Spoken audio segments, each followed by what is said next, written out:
हाय champs, कैसे हैं आप सब लोग। So I welcome you all to your go to space of learning chemistry.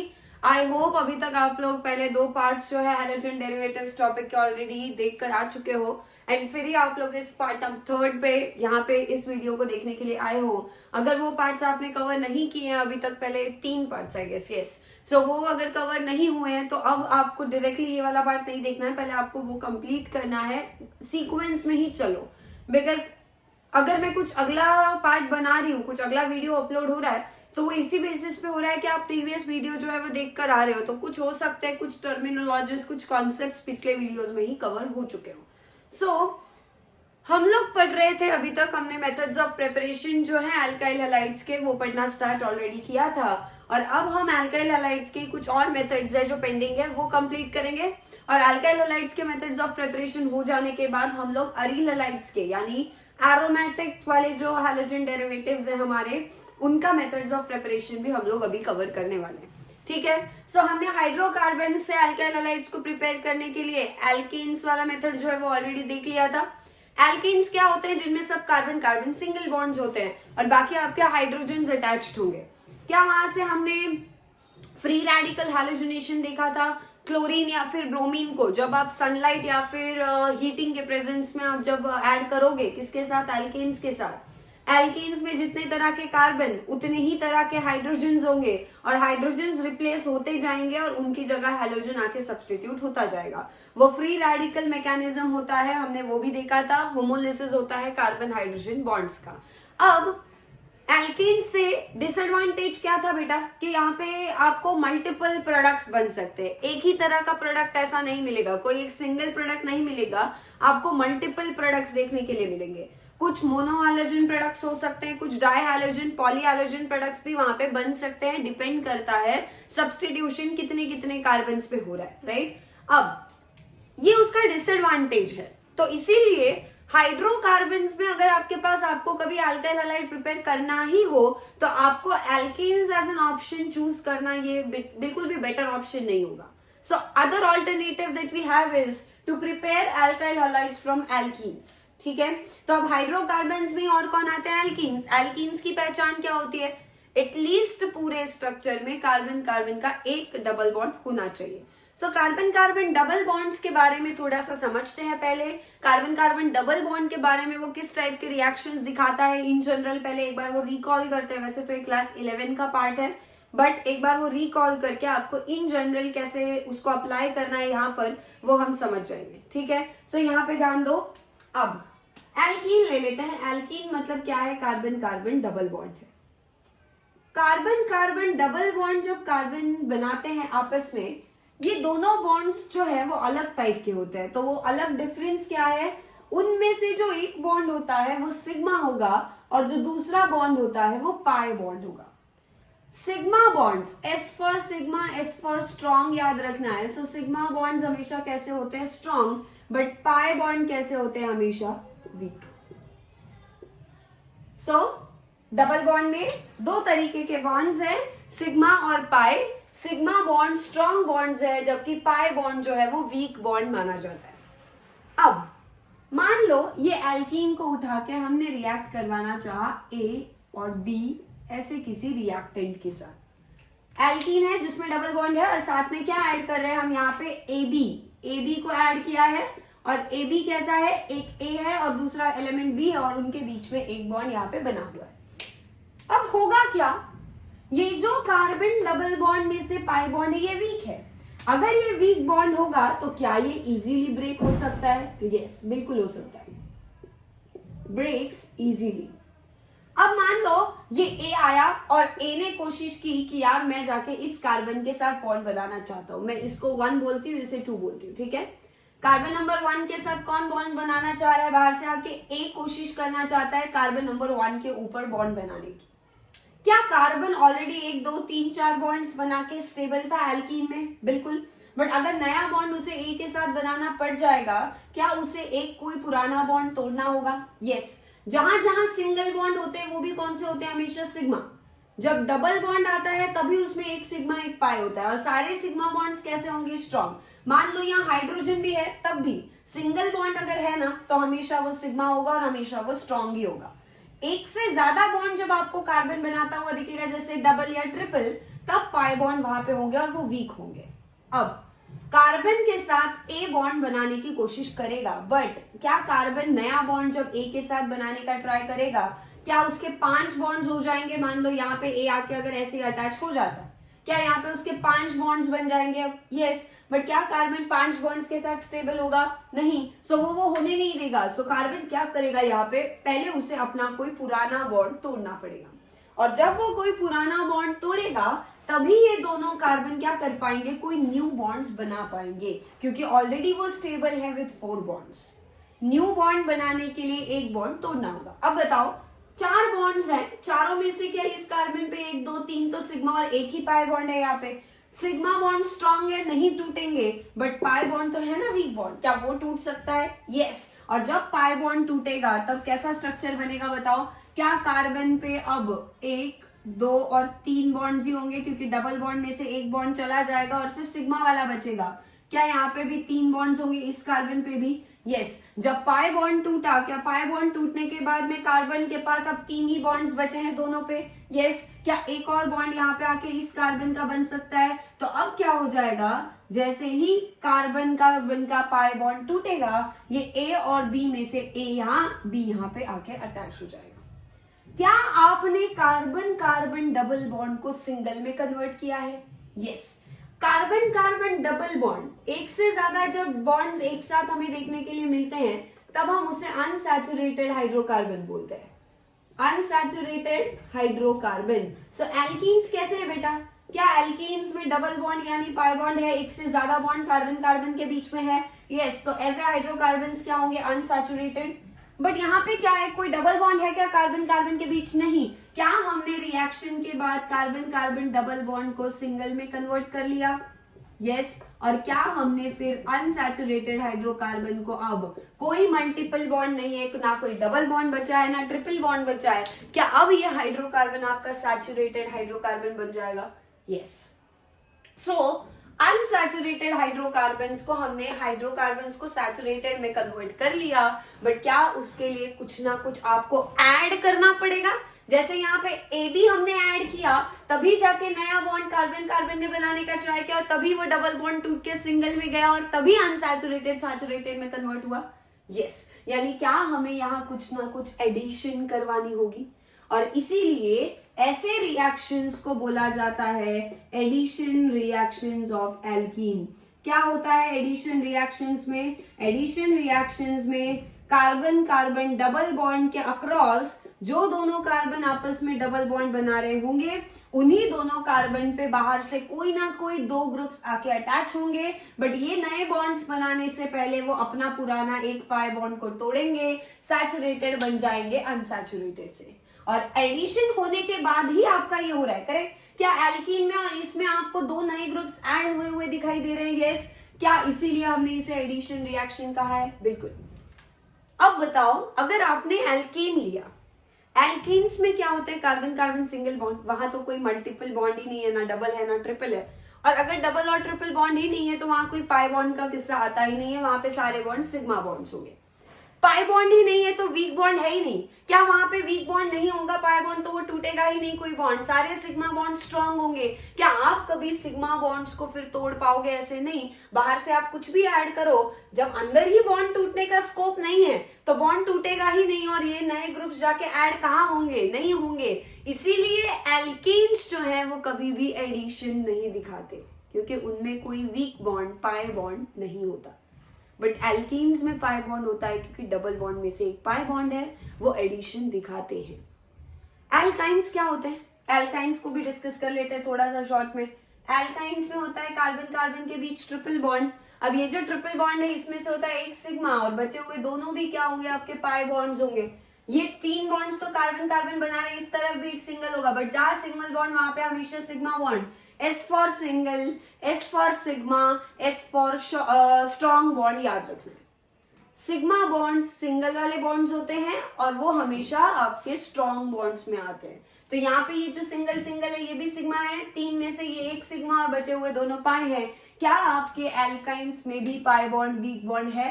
क्या इनका भी टूटने का स्कोप है? बिल्कुल है। क्या इन पे भी अगर कोई बाहर से ऐड होके कार्बन पे आने का कोशिश करेगा, क्या होगा?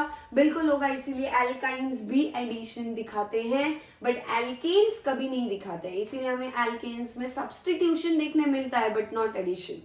क्लियर है?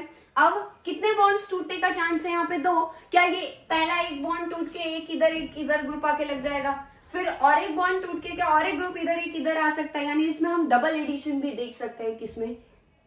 एल्काइंस पे, क्योंकि 2 पाई बॉन्ड्स होने की वजह से। और इसी तरीके से एडिशन रिएक्शंस एल्केन्स में देखने के लिए मिलते हैं।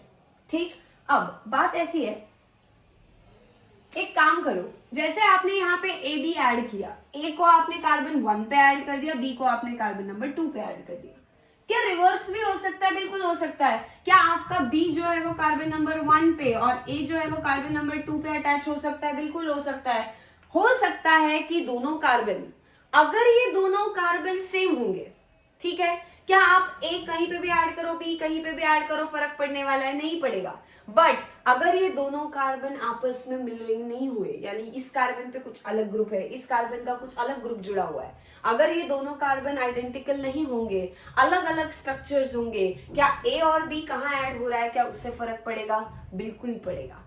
ठीक है। सो अब एक काम करते हैं, हम एक एल्कीन ले लेते हैं, यही वाला एल्कीन रख लेते हैं, बट इसको एक काम करते हैं, हम हमारा एल्काइल हैलाइड बनाने के लिए कैसे प्रिपरेशन होगा, उसके लिए लेना क्या पड़ेगा वो एक बार सोच लेते हैं। एल्काइल हैलाइड में क्या होने वाला है? एल्काइल हैलाइड को ही हम क्या बोलते हैं? हैलो एल्केन भी बोलते हैं। और हैलो एल्केन्स का मतलब वहां एल्केन यानी सिंगल बॉन्ड्स होने चाहिए। क्या हमें फिर एल्कीन वाले डबल बॉन्ड को तोड़ना होगा, तभी वहां पे सिंगल बॉन्ड आएगा और तभी जाके एल्काइल हैलाइड बनेगा? यस। सो हमें alkene which means carbon carbon double bond वाला स्ट्रक्चर, इसे कन्वर्ट करना है एल्काइल हैलाइड में। और एल्काइल हैलाइड्स मतलब ही हैलो एल्केन्स में क्या होता है बेटा? क्या कार्बन कार्बन का सिंगल बॉन्ड होता है, ना कि डबल बॉन्ड। तो स्ट्रक्चर देखते ही आपको पहला पॉइंट तो यही रियलाइज हो जाना चाहिए था कि यहाँ पे डबल बॉन्ड है, पर एल्काइल हैलाइड जब आप बनाने जाओगे तो सिंगल बॉन्ड चाहिए। डबल से सिंगल कन्वर्ट अगर करना है तो क्या आप कार्बन कार्बन का पाई बॉन्ड तोड़ोगे तभी ये होगा। बट अगर कार्बन का पाई बॉन्ड हम यहाँ से तोड़ भी देंगे, क्या उसको नया बॉन्ड हमें फिर से एक एक बॉन्ड बना के देना पड़ेगा, तभी उसके 4 बॉन्ड्स पूरे होंगे। यस। सो अब जाके हम यहाँ पे कुछ ना कुछ ऐड करेंगे। अब आपको बनाना क्या है बेटा? Alkyl halide. एल्काइल हैलाइड बनाना है मतलब ऑब्वियसली किसी ना किसी कार्बन पे, इधर हो या इधर हो, हैलोजन तो होना चाहिए। और हम मोनो हैलोजेंस की बात कर रहे हैं, तो यहाँ पे हैलोजन आके अटैच होना चाहिए।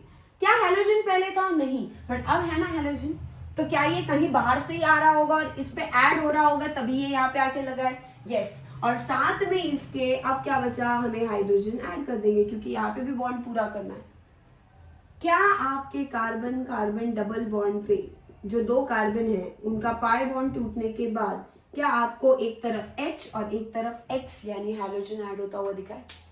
क्या फिर ऑब्वियस सी बात है कि इसमें जब हम H और X HX को ऐड करेंगे, क्या तभी एक तरफ H और एक कार्बन पे X जाके अटैच होगा और तभी जाके हमारा एल्काइल हैलाइड बनेगा।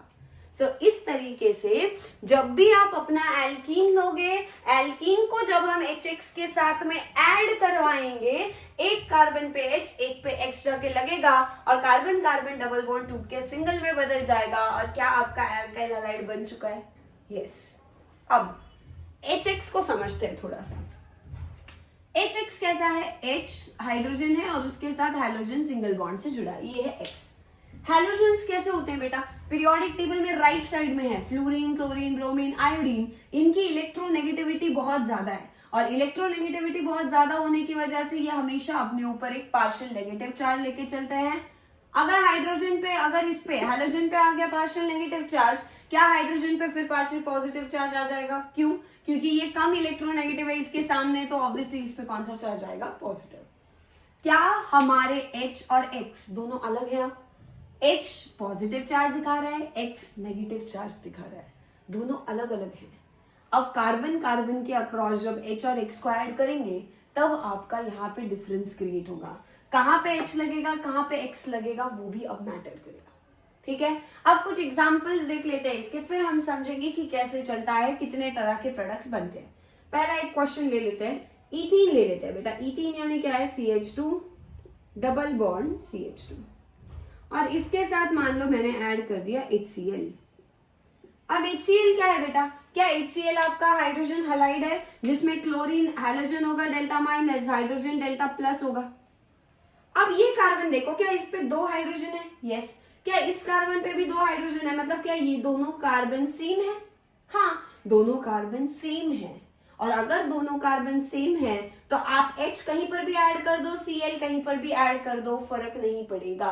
बना के भी देख लेते हैं। एक काम करते हैं, पहले H को यहाँ 1 पे ऐड करते हैं, इसे मैं 1 बोलती हूँ, इसे मैं 2 बोलती हूँ, ठीक है। H को 1 पे ऐड करते हैं, Cl 2 पे चला जाएगा, प्रोडक्ट बनाओ क्या आएगा, CH2 डबल बॉन्ड हटा के क्या अब आपका सिंगल बॉन्ड ही बचेगा, और नया बॉन्ड कार्बन 1 का बन गया H के साथ, कार्बन 2 का बन गया Cl के साथ, बन गया क्या एल्काइल हैलाइड, यस। क्या है ये, अब आपका हैलोजन जहां अटैच्ड है, क्या नॉमेनक्लेचर करते वक्त जहां हैलोजन अटैच होता है उसी कार्बन को हम ज्यादा प्रायोरिटी देंगे 1 और ये मिलेगा 2। क्या इसे हम क्लोरोइथेन बोल सकते हैं सिंपली। यहाँ पे 1 और 2 वैसे मैटर भी नहीं करता, जहां क्लोरीन अटैच्ड है उसे 1 ही मिलने वाला है। अगर यहाँ होता तो इसको 1 बोल देते तो भी ये क्लोरोइथेन ही होता, बन गया क्लोरोइथेन, ठीक है। अब रिवर्स करके देखो, मान लो रिवर्स हो गया, अगर H2 पे जाके जुड़ गया और Cl 1 पे जुड़ गया, क्या बनेगा, CH2 1 पे कौन आया है, Cl, और 2 पे कौन आया है, H आ गया। बताओ मुझे, क्या आप अब इसका नॉमेनक्लेचर जब करोगे, नॉमेनक्लेचर करते वक्त क्या हम फिर से यही देखेंगे कि जहां Cl अटैच्ड है उसे 1 और ये 2, क्या अभी भी ये आपका 1 क्लोरोइथेन या फिर क्लोरोइथेन ही बन रहा है। इसको और इसमें फर्क क्या है, क्या इसको बस ऐसे फ्लिप कर दिया, ये बन गया, यानी ये दोनों कैसे हुए बेटा, आइडेंटिकल स्ट्रक्चर्स है। सो आपका एल्कीन यहाँ कैसा था, क्या आप आपके एल्कीन को बीच में से ऐसे 2 इक्वल हिस्सों में डिवाइड कर सकते हो क्या, हाँ कर सकते हैं। यानी ये एल्कीन कैसा है बेटा, ये एल्कीन सिमेट्रिकल है। सिमेट्रिकल एल्कीन मतलब क्या करना है वो चेक करने के लिए, एल्कीन सिमेट्रिकल है या नहीं, वो कैसे चेक करेंगे, जहां पे भी आपको कार्बन कार्बन का डबल बॉन्ड दिखाई दे रहा होगा, आपको वो डबल बॉन्ड के बीच में से एक ऐसे पार्टीशन करना है। डबल बॉन्ड के इस तरफ देखो सब कुछ सेम है क्या, उस तरफ देखो सब सेम है क्या, दोनों अगर सामने सामने सेम होंगे मतलब वो एल्कीन सिमेट्रिकल होगा। सो हमारा ये जो एल्कीन है ये कैसा था, सिमेट्रिकल। क्या सिमेट्रिकल एल्कीन्स में कोई फर्क पड़ा, आपने H को कहां लगाया और हैलोजन को कहां लगाया, नहीं पड़ा। सिमेट्रिकल एल्कीन्स में फर्क नहीं पड़ता, और सिमेट्रिकल एल्कीन पहचानना यानी डबल बॉन्ड के थ्रू एक दीवार डाल के चेक करना इस तरफ सेम है क्या। ऐसा होगा तो आप कहीं पे भी हाइड्रोजन लगाओ, कहीं पे भी हैलोजन क्लोरीन लगा दो, प्रोडक्ट एक ही मिलेगा। ये दोनों प्रोडक्ट सेम है तो आप क्या करोगे, इसको डबल लिखने की जरूरत नहीं है, जबकि आप एक ही बार लिखोगे और आप क्या बोलोगे कि यहाँ पे सिंगल ही प्रोडक्ट बन रहा है, यहाँ कोई और प्रोडक्ट बनेगा ही नहीं। ठीक, ये एल्कीन कैसा था, सिमेट्रिकल था। अब एक काम करते हैं, मैं ये ऊपर वाला जनरल रिएक्शन हटा देती हूँ, ये जनरल रिएक्शन है आपका, ठीक है। अब हम ले लेते हैं एक अनसिमेट्रिकल वाला एल्कीन, और फिर आपको पता चलेगा, देखना कैसे फर्क पड़ता है अब, ठीक है। सो अनसिमेट्रिकल एल्कीन मतलब कैसे पहचानोगे, क्या फिर से डबल बॉन्ड के थ्रू दीवार डाल के चेक करेंगे इस तरफ सेम है क्या, कर लेते हैं ट्राई। ये ले लो alkene, CH2 double bond CH और उस पे लगा है CH3, ये भी एल्कीन है। एल्कीन के ऊपर दीवार बीच में से यहां से डालेंगे, जहां डबल बॉन्ड है वहीं से ही डालनी है दीवार, और जैसे ये दीवार आपने डाली, क्या दीवार के इस तरफ सिर्फ CH2 था, बट दीवार के इस तरफ CH2 नहीं, CH3 ऐसा था। क्या ये दोनों इक्वल हिस्से मिले हैं आपको, नहीं। सो ऐसे एल्कीन्स को हम बोलेंगे अनसिमेट्रिकल एल्कीन्स। सो ये कैसा एल्कीन है आपका, अनसिमेट्रिकल है, ठीक। अब इसको रिएक्ट करवा दो HBr के साथ। अब HBr में चार्ज कैसे डिवाइड होगा बेटा, क्या H आपका हाइड्रोजन फिर से डेल्टा प्लस और Br हैलोजन फिर से डेल्टा माइनस होगा। यस, जैसे यहाँ H और Cl था वैसे ही H और Br का भी सेम होगा। डन। अब क्या करते हैं, इनको नंबर दे देते हैं। नंबरिंग हमेशा डबल बॉन्ड जब लगा होता है तो कहां से शुरू करते हैं, जिस एंड से डबल बॉन्ड पास होगा उधर से, ये 1 ये 2 ये 3, ठीक है। अब एक काम करो, H को लगाते हैं 1 पे, Br को लगाते हैं 2 पे, करके देखते हैं क्या बनता है। H को कहां लगाना है, 1 पे। अब मैं डायरेक्टली लिख रही हूँ, CH2 ऑलरेडी है और एक H आके लग जाएगा तो क्या ये CH3 हो जाएगा। तो मैंने CH3 लिख लिया। डबल बॉन्ड हटके क्या हो जाएगा बेटा, सिंगल बॉन्ड, तभी जाके H और Br ऐड होंगे। यहाँ CH था, CH के ऊपर Br लगाना है, तो क्या यहाँ पे मेरा Br आके अटैच हो जाएगा प्लस, और साथ में ये CH3 जो है वो वैसे के वैसे ही। सो ये CH3 कौन सा है बेटा, ये आपका CH2 पे जब H लगा के तब वाला CH3 है। ये CH3 वैसे ही रखा है और इस CH पे हमने Br को लगा दिया। ये तो बन गया आपका प्रोडक्ट नंबर 1। अब आप उल्टा करके देखो। उल्टा यानी क्या करना है, अब पहले हमने 1 पे हाइड्रोजन लगाया, 2 पे ब्रोमीन। अब उल्टा करो, 1 पे ब्रोमीन लगाते हैं और 2 पे हाइड्रोजन लगाते हैं। 1 पे जब ब्रोमीन लगेगा तो क्या ये CH2 और इस पे Br होगा। अब CH2 था और उस पे Br लगा दिया, 1 पे Br आ गया, तो 2 पे क्या जाएगा H। क्या ऑलरेडी एक H है 2 पे, हाँ, डबल बॉन्ड का सिंगल बॉन्ड, ऑलरेडी एक H था और एक H आके CH2 हो जाएगा ये भी, और साथ में क्या है आपका CH3, वो अभी भी वही है। अब इसको बोलूंगी मैं प्रोडक्ट नंबर 2। इसका IUPAC नेमिंग करो। दोनों प्रोडक्ट्स आपने लिखे और लिखने के बाद आप इनका नेमिंग ट्राई करो। अगर IUPAC नेम सेम मिला तो मतलब दोनों सेम है, IUPAC नेम सेम नहीं मिला तो मतलब दोनों अलग हैं। चेक करो कैसे करेंगे, जिस एंड से ब्रोमीन पास आएगा उधर से नंबरिंग शुरू करते हैं। क्या दोनों तरफ से जाओ, लेफ्ट से जाओ चाहे राइट से आओ, क्या 1 और फिर 2 और फिर 3, 2 ही मिलने वाला है। यहाँ से भी जाओगे तो 1 2 3 2 ही मिलेगा। सो क्या मैं इसे 3 कार्बन है इसलिए प्रोपेन, और 3 कार्बन में से सेकेंड कार्बन पे ब्रोमीन जुड़ा इसीलिए इसे हम 2 ब्रोमो प्रोपेन बोलेंगे IUPAC में, 2 ब्रोमो प्रोपेन। इसका नाम क्या आएगा, क्या अब आपका नंबरिंग इधर से लेफ्ट से ही शुरू होगा, क्योंकि राइट से आओगे तो 1 2 3 मिलेगा, वो गलत होगा। जिस साइड से ब्रोमीन पास है उधर से नंबरिंग 1 फिर 2 और फिर ये फाइनली क्या होगा 3। क्या ये आपका अब 1 ब्रोमो प्रोपेन है, हाँ। सो हमें 2 प्रोडक्ट्स यहाँ पे अलग अलग मिल रहे हैं और ये हमने प्रूफ कहाँ से कर लिया, देखते ही प्रूव हो रहा था। आपको अगर लगता है आप बोलोगे फ्लिप करके देखो, देखो इसको फ्लिप करके, Br तो इधर आना चाहिए पर वो तो Br इधर नहीं बीच में है। क्या ये 2 स्ट्रक्चर्स देखते ही आपको समझ आ रहा है अलग है। ये है 1 ब्रोमोप्रोपेन और ये वाला है आपका 2 ब्रोमोप्रोपेन। सो आप पूछोगे मैम ठीक है लिख तो दिए दोनों प्रोडक्ट्स 1B 2B, एक बार H को ऐड किया 1 पे, Br को 2 पे, एक बार Br को ऐड किया 1 पे, H को 2 पे, उल्टा करके देख लिया, करेक्ट। 2 तरह के प्रोडक्ट्स बना लिए, 2 अलग अलग प्रोडक्ट्स भी बन गए। क्या दोनों बनेंगे प्रोडक्ट्स, यस। जब ये रिएक्शन होगी दोनों भी प्रोडक्ट्स बनेंगे, 1 ब्रोमोप्रोपेन भी बनेगा और 2 ब्रोमोप्रोपेन भी बनेगा। आपको बोर्ड्स में या इनफैक्ट CT में भी कभी कभी ऐसा ही कोई एल्कीन दिया होगा जो अनसिमेट्रिकल होगा। जब अनसिमेट्रिकल एल्कीन होता है और उस पे HBr या HCl कुछ भी ऐड करो आप, क्या होगा वहां पे हमेशा 2 तरह के अल्काइल हैलाइड्स बनेंगे, और 2 अल्काइल हैलाइड जब बनेंगे तो दोनों के स्ट्रक्चर बनाने आने चाहिए। और मुझे लगता है बहुत आसान है। क्या फर्क किया है हमने, बस एक बार यहाँ एक बार यहाँ, फिर उल्टा करके भी अटैच करके देख लिया। क्या सिमेट्रिकल एल्कीन में फर्क पड़ रहा था, नहीं। हमेशा याद रखो जब भी आप एडिशन करवाते हो एल्कीन्स के ऊपर जब सिमेट्रिकल एल्कीन होता है, सिमेट्रिकल एल्कीन को कोई फर्क नहीं पड़ेगा, बट अनसिमेट्रिकल एल्कीन्स को फर्क पड़ेगा। अनसिमेट्रिकल एल्कीन्स पे डिपेंड करेगा कि वो एडिशन कैसे दिखाते हैं। सो ये नोट करो, फिर हम आगे कंटिन्यू करते हैं।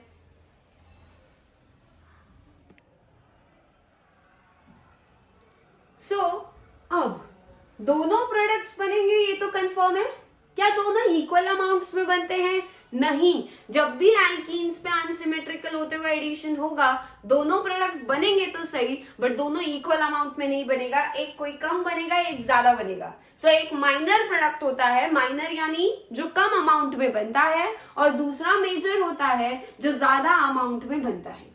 अब इन दोनों में से कौन मेजर कौन माइनर वो ढूंढना है, और एल्कीन्स पे से जब 2 प्रोडक्ट्स में से माइनर मेजर डिसाइड करना हो तो मार्कोनिकॉव्स रूल हम यूज करेंगे। सो अब मार्कोनिकॉव्स रूल क्या होता है एक बार वो समझ लेते हैं। फिर मार्कोनिकॉव्स रूल समझने के बाद आपको आसानी से आपका माइनर मेजर प्रोडक्ट जो है वो पता चल जाएगा। सो कौन सा रूल पढ़ना है हमें, Markovnikov's rule.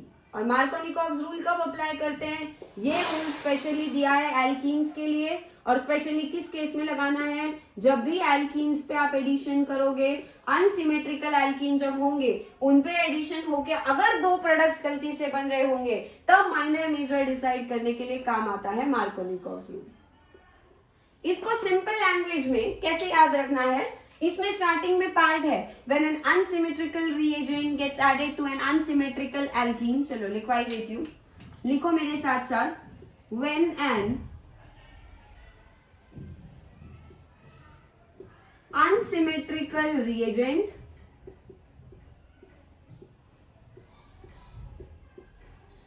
is added to an unsymmetrical alkene,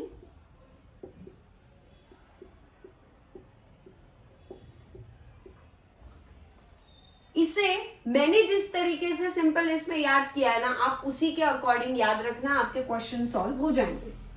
negative part of reagent, किसका नेगेटिव पार्ट, रिएजेंट का negative part goes to carbon with less hydrogens. फिर से बता रही हूं, when an unsymmetrical reagent, unsymmetrical reagent क्यों कहा है इसे, देखो क्या है आपका रिएजेंट कौन सा है यहाँ, एल्कीन के साथ क्या आप HBr को एज अ रिएजेंट मानोगे, तो हमारी इस रिएक्शन का रिएजेंट कौन है, HBr। अब रिएजेंट जो आप ऐड कर रहे हो, क्या वो रिएजेंट का दोनों सेम एटम जाके ऐड होने वाले हैं या अलग अलग है? क्या रिएजेंट में से एक H और दूसरा Br जाके ऐड हो रहा है, एक तरफ हाइड्रोजन एक तरफ ब्रोमीन, क्या अलग अलग एटम जाके लगने वाले हैं? सो इसीलिए इस रिएजेंट को हम कैसा बोलेंगे, अनसिमेट्रिकल। अगर मान लो आप एल्कीन्स पे ऐड करते H2 का मतलब क्या होता, क्या ये एक H और दूसरा भी H ही है यहाँ पे, और दोनों हाइड्रोजन ऐड होंगे तो ये देखो दोनों एटम सेम आ रहे हैं। सेम एटम रिएजेंट में जब होंगे तो रिएजेंट खुद कैसा होगा, सिमेट्रिकल। मार्कोनिकॉव्स रूल लगाने के लिए रिएजेंट भी अनसिमेट्रिकल होना चाहिए, जैसे कि आपका HX, सारे HX क्या है आपका, HCl, HBr, HI कुछ भी हो, क्या एक H और एक X यानी हैलोजन अलग अलग है, जिसमें से H delta plus X delta minus है, क्या ये अनसिमेट्रिकल रिएजेंट है? बिल्कुल है। जब आप इसको ऐड करोगे किसी अनसिमेट्रिकल एल्कीन पे, क्या हमने सिमेट्रिकल में ऑलरेडी देख लिया कि दो प्रोडक्ट्स नहीं बनते, एक ही बनता है, वहां माइनर मेजर का कोई सवाल है ही नहीं। सवाल ये कब उठेगा, जब एल्कीन अनसिमेट्रिकल होगा।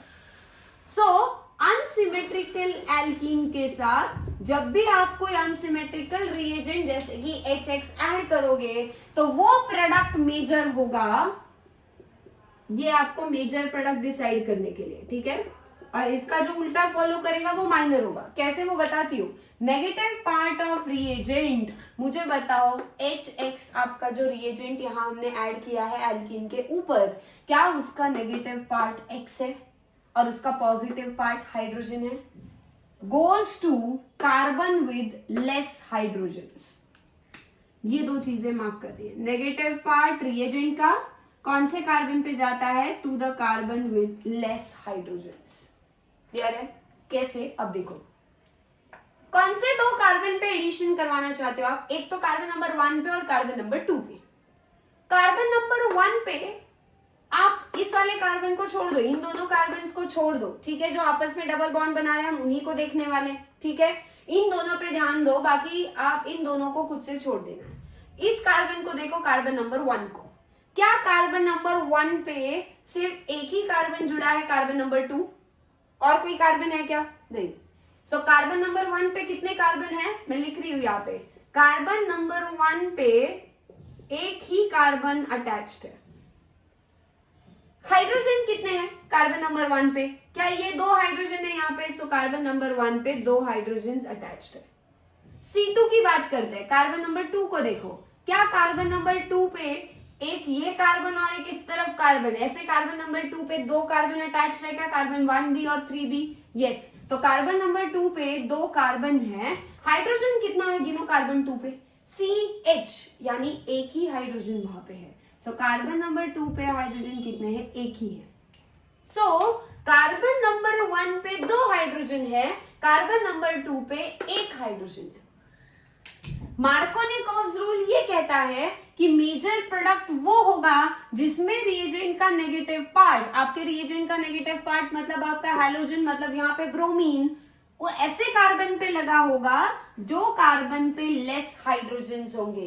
कार्बन नंबर 1 और कार्बन नंबर 2 में से हाइड्रोजन कम किस पे है? क्या वो कार्बन नंबर 2 पे 1 हाइड्रोजन और कार्बन 1 पे 2 हाइड्रोजन, यानी क्या कार्बन 2 पे ही हाइड्रोजन कम है?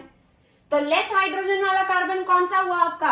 ऐसा कार्बन जिसपे हाइड्रोजन कम है वो कौन सा है? Carbon number 2। तो नेगेटिव पार्ट इस पे आके जब लगेगा ना कार्बन नंबर 2 पे, यानी ब्रोमीन जब कार्बन नंबर 2 पे लगेगा वही प्रोडक्ट मेजर प्रोडक्ट होगा। कार्बन नंबर 2 कौन सा है? यहाँ पे कार्बन 2 पे ब्रोमीन आपने कहाँ लगाया है? आपने फर्स्ट प्रोडक्ट में लगाया या सेकेंड में? क्या आपने फर्स्ट प्रोडक्ट में कार्बन नंबर 2 पे ब्रोमीन लगाया था? क्या ये कार्बन नंबर 2 ऐसा कार्बन है जिसपे लेस हाइड्रोजन है? कार्बन नंबर 2 पे कम हाइड्रोजन थे ना, और कार्बन नंबर 1 पे ज्यादा थे। क्या आपने Br, यानी ये आपका रिएजेंट का नेगेटिव पार्ट है, क्या negative part carbon with less hydrogen पे जब अटैच्ड होगा वही प्रोडक्ट मेजर होगा या नहीं? सो इसीलिए हमारा प्रोडक्ट नंबर 1 को क्या हो गया? मेजर हो गया। अब प्रोडक्ट 2 में आपने देखो ब्रोमीन को कहाँ ऐड किया है? क्या आपने नेगेटिव पार्ट को कार्बन नंबर 1 पे, ब्रोमीन को कार्बन नंबर 1 पे ऐड किया है, और कार्बन नंबर 1 पे तो ज्यादा हाइड्रोजन्स थे। क्या वो मार्कोनिकॉव्स रूल के उल्टा है? और अगर वो मार्कोनिकॉव्स रूल के उल्टा है तो ये मेजर नहीं बल्कि माइनर प्रोडक्ट हो जाएगा। सो फिर से एक बार रिपीट कर रही हूं, आप क्या करने वाले हो, कैसे करने वाले हो वो ध्यान दो। एल्कीन लिखोगे, एल्कीन को देखोगे, अगर एल्कीन सिमेट्रिकल होगा तो फिर आपको ऐसी कोई जरूरत पड़ने ही नहीं वाली है मार्कोनिकॉव्स रूल की।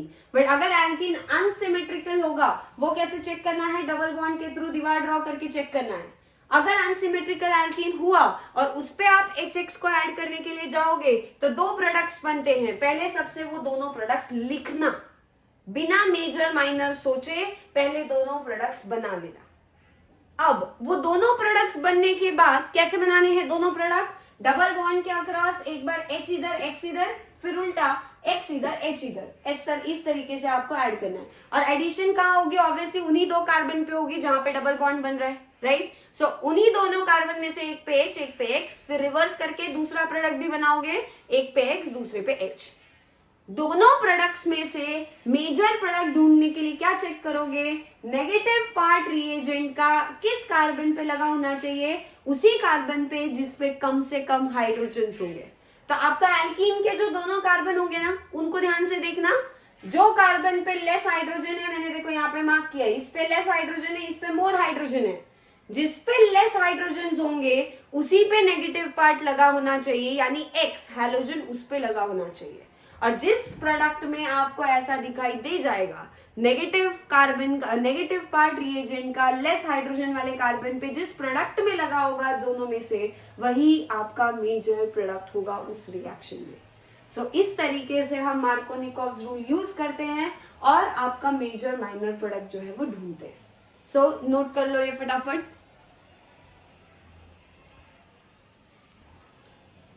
आई होप ये लिख के हो गया होगा। अब हमें पढ़ना है एंटी मार्कोनिकॉव्स रूल भी। क्या होगा?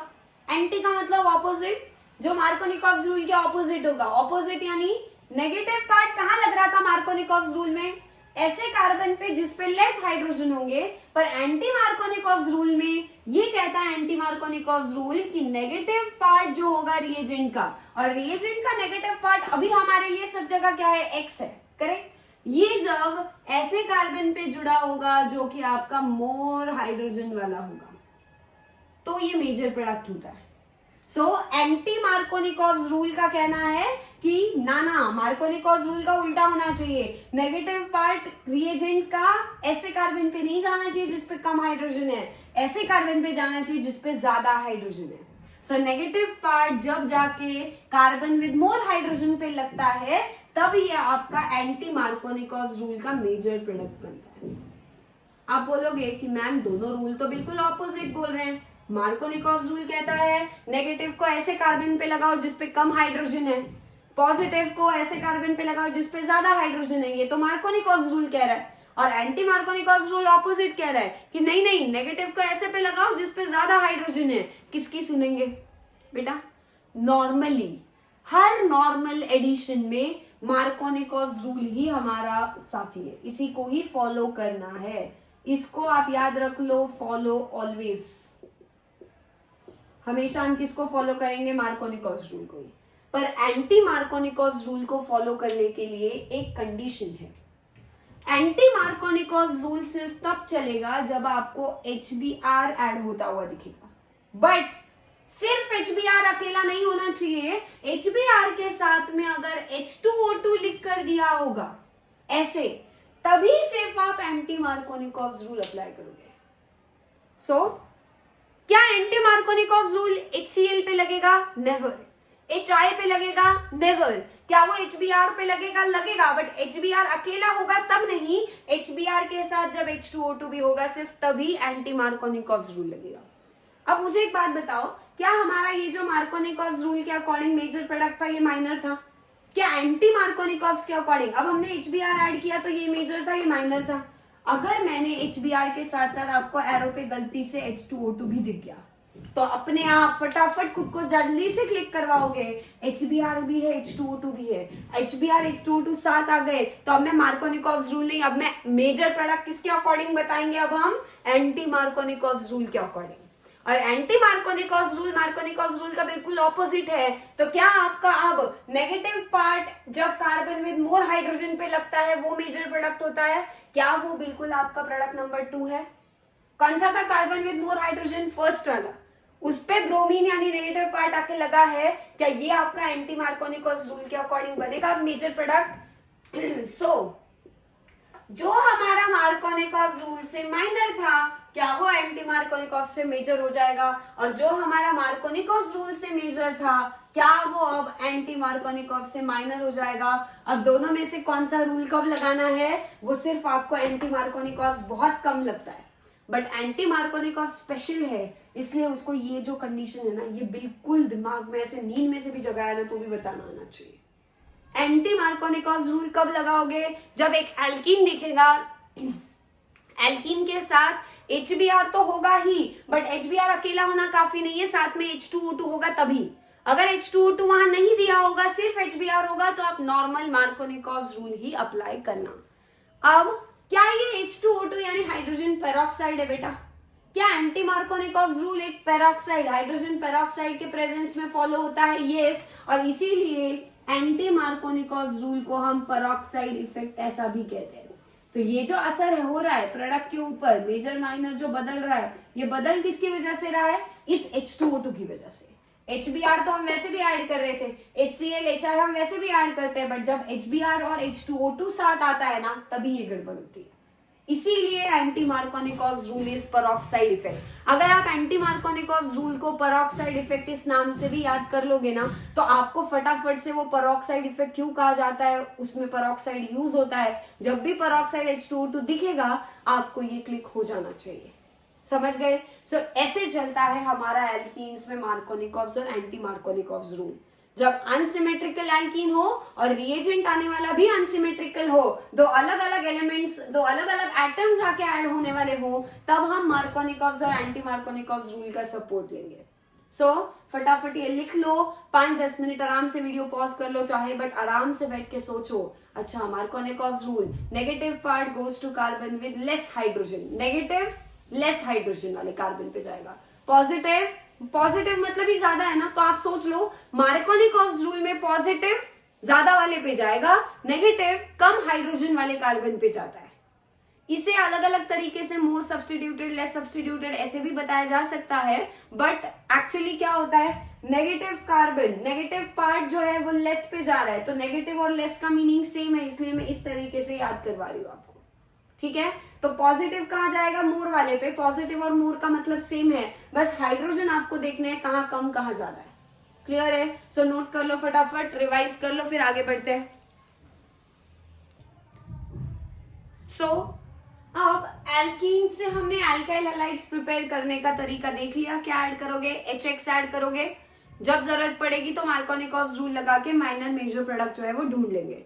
अब एल्कीन से हैलोजन डेरिवेटिव्स प्रिपेयर करने का और एक तरीका है, बट इस तरीके में आपका एल्काइल हैलाइड नहीं बनेगा। देखते हैं क्या बनता है। क्या लेना है आपको? एल्कीन लेना है, फिर से कार्बन कार्बन डबल बॉन्ड, साथ में आप X2 ऐड कर रहे हो। X2 मतलब X2 यानी क्या, दोनों हैलोजन ही ऐड हो रहे हैं। अब आपका HX नहीं है, एक हाइड्रोजन नहीं है, दोनों हैलोजन है। और X अगर Cl होगा तो ये क्या होगा आपका Cl2। अगर X जो है वो Br ले लेंगे तो ये क्या हो जाएगा आपका Br2। तो आप क्या करने जा रहे हो, डबल बॉन्ड के ऊपर अब आप X2 को ऐड करने वाले हो। क्या डबल बॉन्ड में फिर से एक सिग्मा एक पाई बॉन्ड, क्या पाई बॉन्ड टूटने को तैयार है? यस। और पाई बॉन्ड टूटने को तैयार होगा क्या, तभी जाके कार्बन का नए बॉन्ड्स बनेंगे दोनों कार्बन के। यस। सो ये जो X2 यहाँ आ रहा है वो किस लिए आ रहा है, दोनों कार्बन के साथ बॉन्ड बनाने के लिए। अब क्या कार्बन कार्बन का पाई बॉन्ड टूट के सिंगल बॉन्ड बनेगा, और क्या ये कार्बन अब नए दो सिंगल बॉन्ड्स बना लेंगे। किसके साथ बनाएंगे, जो बाहर से आ रहा है उसी के साथ। क्या एक X के साथ एक कार्बन और दूसरे हाइड्रोजन X के साथ दूसरा कार्बन जुड़ जाएगा। यस। सो क्या कार्बन हाइड्रोजन का बॉन्ड अभी भी है, बट ये मोनोहैलाइड नहीं है। क्या ये आपका डाइहैलाइड है, और डाइहैलाइड में भी मैंने आपको विसिनल जेमिनल डाइहैलाइड्स बताया है। क्या ये आपका विसिनल डाइहैलाइड बनेगा, और क्यों बन रहा है विसिनल डाइहैलाइड, क्योंकि विसिनल दो हैलोजेंस पास पास के कार्बन पे अटैच्ड है। इसलिए एक ही कार्बन पे ऐसे होता, मान लो यहाँ नहीं होता, दोनों एक ही कार्बन पे हाइड्रोजन होते तो वो जेमिनल डाइहैलाइड होता, बट हमारा इस रिएक्शन के अंदर विसिनल डाइहैलाइड्स ही बनते हैं। सो आपको लेना क्या है, क्लोरीन ले लो और साथ में CCl4 ये एज अ सॉल्वेंट लेना है। CCl4 का नाम कार्बन टेट्राक्लोराइड, और 4 क्लोरीन है इसलिए हमने टेट्राक्लोराइड कह दिया। ब्रोमीन ले लो, पर ब्रोमीन के साथ में भी क्या ले लोगे, CCl4 carbon tetrachloride.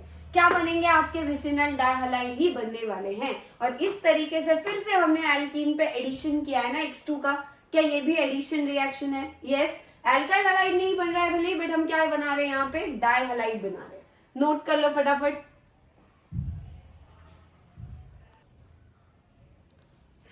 Method number 2 हमारा कंप्लीट हो चुका है। आई होप आपका भी लिख कर हो गया होगा।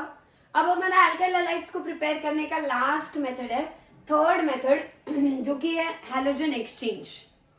एक्सचेंज से क्या समझ आ रहा है बताओ। एक्सचेंज यानी कुछ तो एक देंगे, उसके बदले कुछ तो एक ले लेंगे। किसका एक्सचेंज करवाना है, हैलोजन। एक हैलोजन जाएगा और उसकी जगह जब दूसरा हैलोजन एंटर करेगा, क्या वो हैलोजन्स का एक्सचेंज माना जाएगा। यस। सो हैलोजन एक्सचेंज रिएक्शंस में एक हैलोजन ऑलरेडी वहां होगा, वो बाहर जाके उसकी जगह दूसरा हैलोजन आके लग जाएगा, और फिर हम ऐसे मेथड्स को हैलोजन एक्सचेंज वाले मेथड्स ऐसा कहेंगे। ठीक। पहली मेथड देखो। अब हैलोजन एक्सचेंज से यूजुअली हम क्या बनाते हैं वो भी बता देती हूँ। ज्यादातर हम प्रेफर करते हैं कि हैलोजन एक्सचेंज हम यूज करेंगे जब एल्काइल आयोडाइड बनाने होंगे, तब एल्काइल आयोडाइड यानी Ri, करेक्ट।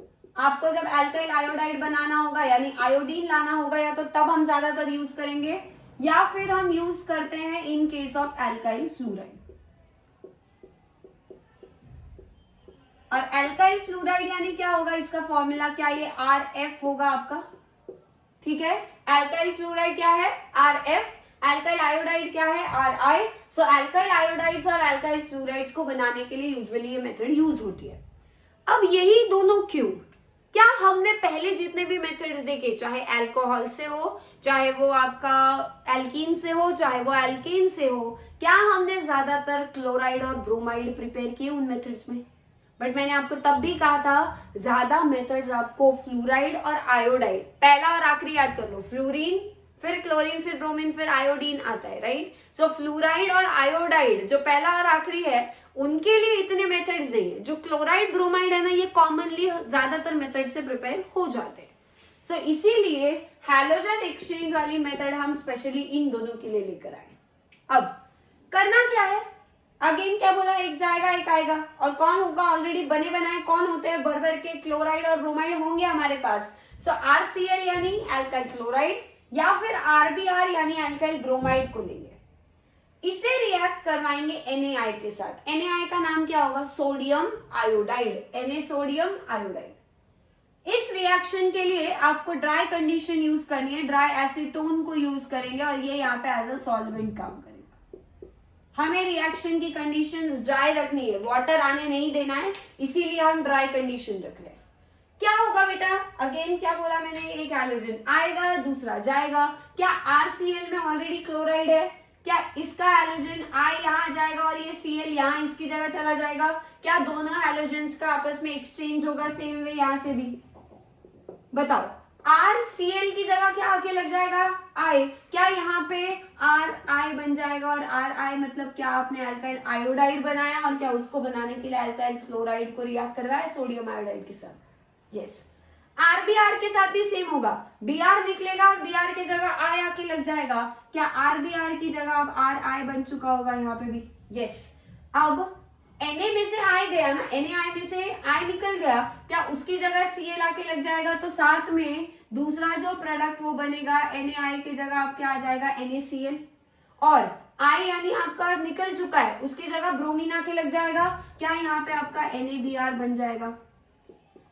दोनों भी रिएक्शन जो हमने करवाए, क्या दोनों भी रिएक्शंस में हमने हैलोजेंस का बस इधर से उधर, इसने इसको हैलोजन दिया और इसका ले लिया, करेक्ट। इस तरीके से क्या हैलोजेंस का दोनों के बीच में एक्सचेंज हुआ है, इसीलिए रिएक्शन का नाम है सर। अब क्या आपको ये पहली वाली रिएक्शन दिखाई दे रही है जिसमें हमने एल्काइल क्लोराइड की रिएक्शन सोडियम आयोडाइड के साथ ड्राई एसीटोन सॉल्वेंट में करवाई और हमारा एल्काइल आयोडाइड फॉर्म हुआ है? इस रिएक्शन का नाम है, ये एक नेम रिएक्शन है। नेम रिएक्शन के लिए एक अलग से बुक मेंटेन करनी है, इसमें आप ये फिंकलस्टीन रिएक्शन जो है इसको लिखो। नेम रिएक्शंस के लिए लगता है तो आपकी जो नोट्स हैं अभी जिसमें लिख रहे हो उसमें भी अलग से एक लास्ट में कुछ कम से कम 50 पेज छोड़ दो। आप 50 पेजेस में आप क्या करने वाले हो, सिर्फ सारे नेम रिएक्शंस को आप एक साथ लिखोगे वहां पे। आपके रेगुलर नोट्स में भी वो आने चाहिए। अब जैसे मान लो आपने अब ये वाली नेम रिएक्शन पढ़ ली, फिंकलस्टीन रिएक्शन, अभी पढ़ने के बाद आप इसको थोड़ी देर बाद फिर रिवाइज करोगे। इसको रिवाइज करने के बाद जब वो आपको याद हो जाएगी क्या करते हैं हम फिंकलस्टीन रिएक्शन में, क्या यूज होता है फिंकलस्टीन रिएक्शन में, तब आपको जाके फिर से उस नेम रिएक्शन वाले पार्ट में फिर से नोट करना है। एट द एंड पूरा ऑर्गेनिक होने के बाद क्या आपको सारे के सारे नेम रिएक्शन एक साथ आपके उसी पेजेस में होंगे। आपके पास पूरे नेम रिएक्शन एक साथ होंगे। सीईटी में क्वेश्चंस अगर देखोगे तो नेम रिएक्शंस पे बहुत सारे क्वेश्चंस आते भी हैं। क्या यूज किया है हमने फिंकलस्टीन रिएक्शन में, हमने लिया अल्काइल क्लोराइड, इसको रिएक्ट करवाया सोडियम आयोडाइड के साथ, बनता क्या है अल्काइल आयोडाइड। तो फिंकलस्टीन रिएक्शन पहचानोगे कैसे, रिएक्टेंट में क्या होना चाहिए अल्काइल क्लोराइड और प्रोडक्ट में क्या होना चाहिए अल्काइल आयोडाइड, और एरो के ऊपर यूज क्या कर रहे हैं उसके लिए सोडियम आयोडाइड और ड्राई एसीटोन। जब आपको सोडियम आयोडाइड ड्राई एसीटोन दिख जाए मान लो वही फिंकलस्टीन रिएक्शन की पहचान है। फिंकलस्टीन रिएक्शन में देखो फिंकल आय का ज्यादा ये है ना टच उसमें, तो समझ लो कि वो आपका आयोडाइड से रिलेटेड है। फिंकलस्टीन रिएक्शन आयोडाइड से रिलेटेड है। फिंकलस्टीन का F और तुरंत I आ रहा है ना यहाँ पे, तो आप याद रख लो Fi। फिंकलस्टीन का F I यानी आयोडाइड्स, अल्काइल आयोडाइड्स के बनने वाली मेथड जो है वो है फिंकलस्टीन रिएक्शन। ये एक नेम रिएक्शन है, इसको याद करना है। अब आते हैं अगले रिएक्शन पे। अब क्या बनाना है अल्काइल फ्लूराइड। अल्काइल फ्लूराइड बनाने के लिए हमने देखो अल्काइल क्लोराइड और ब्रोमाइड फिर से उठा लिए, जो बने बनाए होंगे हमारे पास, उन्हीं को अब हमें क्लोरीन ब्रोमीन को बाहर भेजना है। क्या उनकी जगह फ्लूरीन को लेकर आना होगा। जैसे हमने यहाँ आयोडीन को लाने के लिए NaI का इस्तेमाल किया था, वैसे अब फ्लूरीन को लाने के लिए हम ले रहे हैं AgF। Ag मतलब सिल्वर, F यानी फ्लूराइड, क्या यूज करेंगे सिल्वर फ्लूराइड। या आपका ये Hg2F2 है, Hg यानी मर्क्यूरी है, फिर आपका AsF3 है, AS यानी आर्सेनिक है, SbF3, Sb यानी एंटीमनी। क्या आपको सबके साथ में यहाँ पे फ्लूरीन दिखाई दे रहा है। क्या होगा फिर से, क्या ये क्लोरीन और ब्रोमीन हट जाएंगे और उसकी जगह ये फ्लूरीन आके लग जाएगा। क्या आपका R और F बन जाएगा। Cl और ब्रोमीन को फ्लूरीन ने रिप्लेस किया। क्या हैलोजन, फ्लूरीन यहाँ आएगा, Cl जाएगा, फ्लूरीन यहाँ आएगा, Br चला जाएगा। क्या सब जगह से हमने जितने भी सोर्स यहाँ पे यूज किए सब में आपको फ्लूरीन दिखाई दे रहा है। तो इनका काम क्या है, फ्लूरीन को यहाँ डालना और इनके क्लोरीन और ब्रोमीन को उठा के वापस ले जाना। बस ये सिंपल सा काम है इन सब का। तो ये सारे किसका सोर्स है बेटा, फ्लूरीन का। हैलोजन एक्सचेंज करने के लिए जो फ्लूरीन चाहिए वो इन सब में से आएगा। कितने ऑप्शंस है आपके पास, 4। AgF, Ag2F2, AsF3 और SbF3 चारों ऑप्शंस याद होने चाहिए। चारों में से कोई भी दिया हो आपको याद करना है। ये आपका हैलोजन एक्सचेंज होगा, फ्लोरीन जाके क्लोरीन या ब्रोमीन को निकालेगा और उनकी जगह ले लेगा। क्या बन रहा है यहाँ पे? क्या एल्काइल फ्लूराइड बना है। जब हम एल्काइल फ्लूराइड को एल्काइल क्लोराइड से बनाते हैं तो होते हमारे पास चारों ऑप्शंस है, कुछ भी मिला सकते हो आप, ये या ये या ये या ये। बट जब आप एल्काइल फ्लूराइड बनाने के लिए सिल्वर फ्लूराइड AgF को यूज करते हो, स्पेशली इन तीनों को नहीं, जब आप स्पेशली क्या यूज करते हो, पहले वाला AgF, तब उस नेम रिएक्शन का नाम होता है स्वार्ट्स रिएक्शन।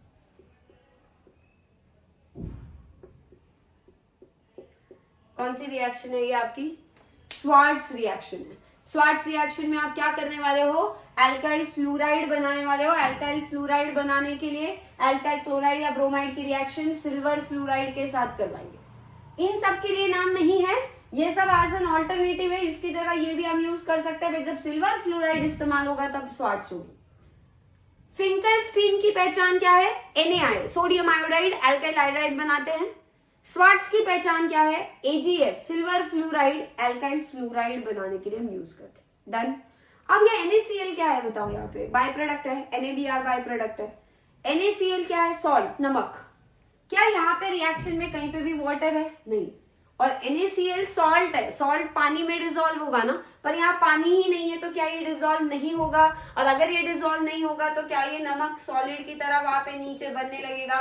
NaCl और NaBr सॉलिड वहां पे डिपॉजिट हो जाएंगे, सॉलिड मिलेगा, पाउडर नीचे सेटल होगा। और ये आपका आयोडाइड जो होंगे, ये आपके लिक्विड्स होंगे जो ऊपर तैर रहे होंगे। क्या हम इसको फिल्टर करके एल्काइल आयोडाइड को अलग और इन नमक को, ये जो बाय प्रोडक्ट बन रहे हैं, इनको सेपरेट आसानी से कर सकते हैं। सो ये थी हमारी फिंकलस्टीन और स्वार्ट्स रिएक्शन। ये दोनों किसके अंडर आती है बेटा? हैलोजन एक्सचेंज के अंडर। और हैलोजन एक्सचेंज ये हमारी थर्ड मेथड थी एल्काइल हैलाइड्स को प्रिपेयर करने की। सो इस तरीके से हमारे एल्काइल हैलाइड्स को प्रिपेयर करने के सब मेथड्स हो चुके हैं। अब हमारे बच्चे हैं अरील हैलाइड्स को प्रिपेयर करने के मेथड्स, जिसके लिए हमें थोड़ा पहले बेंजीन को, उसकी केमिस्ट्री को थोड़ा समझना पड़ेगा। तो मैं देखती हूँ एक शॉर्ट वीडियो बना दूंगी बेंजीन की केमिस्ट्री एक्सप्लेन करने के लिए, या फिर मैं एक काम करूंगी कि आपको जो नेक्स्ट वीडियो आएगा उसी में ही मेथड्स के साथ साथ हम ये इंक्लूड कर लेंगे। अगर मैं आपको वैसे तो नेक्स्ट वीडियो में बता ही दूंगी, अगर अलग से वीडियो बनाया होगा बेंजीन और उसकी केमिस्ट्री समझने के लिए तो वो मैं आपको नेक्स्ट लेक्चर में वैसे भी इन्फॉर्म कर दूंगी। तो पहले आप वो वीडियो देखना, फिर आपका मेन जो है मेथड्स ऑफ प्रिपरेशन से शुरू करना। अगर उसी वीडियो में होगा इंक्लूड कर पाऊंगी तो मैं उसी वीडियो में इंक्लूड भी कर लूंगी। ठीक। सो आज हम यहीं पे ही स्टॉप करते हैं। सारे methods of preparation alkyl halides के हो चुके हैं। 3 ही मेथड्स है, बट तीनों मेथड्स में आपने देखा हमने काफी कुछ सीखा है। बट आई होप आप लोग इसको अप्लाई भी करो। उसके लिए 2-4 बार पहले अच्छे से रिवाइज कर लेना। वैसे भी वीकेंड पे जाके हम लोग क्वेश्चन सॉल्व करने ही वाले हैं इसके लिए, करेक्ट। आगे जाते जाते जैसे हम थोड़े और मेथड्स, अगला लेक्चर जब हो जाएगा मेथड्स ऑफ प्रिपरेशन, फिर उसके बाद बचे हुए अरील हैलाइड्स के फिजिकल प्रॉपर्टीज और कुछ यूजेस वाला पार्ट है, ये अगले लेक्चर में कवर करेंगे। ये हो जाने के बाद हम अभी तक जितना हमने पढ़ा है केमिकल प्रॉपर्टीज शुरू करने से पहले हम इसी पूरे मेथड्स पे सारे सवाल जो है वो प्रैक्टिस करेंगे। सो आई होप आपको आज सब कुछ क्लियर हुआ होगा। कोई क्वेरीज, कोई डाउट्स होंगे तो कमेंट्स में पोस्ट कर देना, वरना फिर अच्छे से लिखो, अच्छे से पढ़ो। मिलते हैं जल्दी नेक्स्ट वीडियो में, तब तक के लिए सबको हैप्पी लर्निंग।